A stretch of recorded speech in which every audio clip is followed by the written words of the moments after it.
Why do countries trade with each other?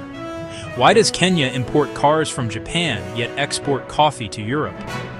The answer lies in one of the most important ideas in economics, the theory of comparative advantage. The theory of comparative advantage was first introduced by the British economist David Ricardo in the early 19th century. It explains that countries gain by specializing in the production of goods they can produce more efficiently, and trading for goods that other nations produce more efficiently. In other words, even if one country is more productive in everything, it still benefits from trade if it focuses on what it does relatively better. Let's make this simple. Suppose country A can produce both coffee and textiles better than country B. That means country A has an absolute advantage in both. But the question is, where does it have the comparative advantage? If country A is much better at producing coffee than textiles, it should focus on coffee. Meanwhile, country B, though less efficient, should focus on textiles if it gives up less to make them. That's the idea of comparative advantage, producing what you give up the least to create. Imagine, country A can produce 10 tons of coffee or 5 rolls of textiles. Country B can produce 6 tons of coffee or 6 rolls of textiles. For country A, producing 1 roll of textiles means giving up 2 tons of coffee. For country B, producing 1 roll of textiles means giving up 1 ton of coffee. That means country B has a comparative advantage in textiles, while country A has a comparative advantage in coffee.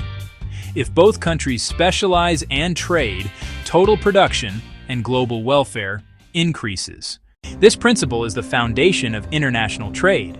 It encourages countries to specialize in what they produce efficiently, trade for goods they produce less efficiently, and benefit from lower costs, greater variety, and higher global output. That's why Japan focuses on cars and electronics, Saudi Arabia on oil, and Kenya on tea and horticulture. Each nation uses its unique resources, skills, and technology to produce what it does best, and exchanges for what it needs.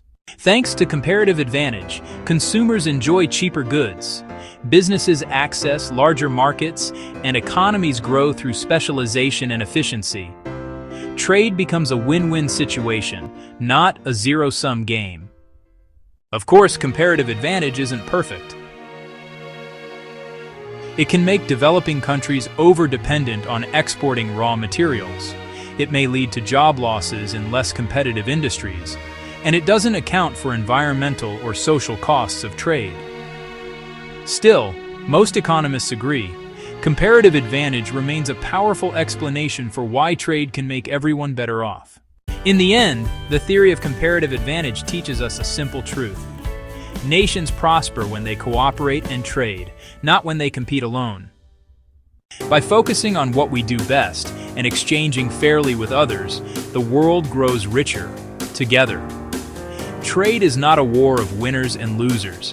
It's a partnership built on comparative strengths. Inspired by David Ricardo.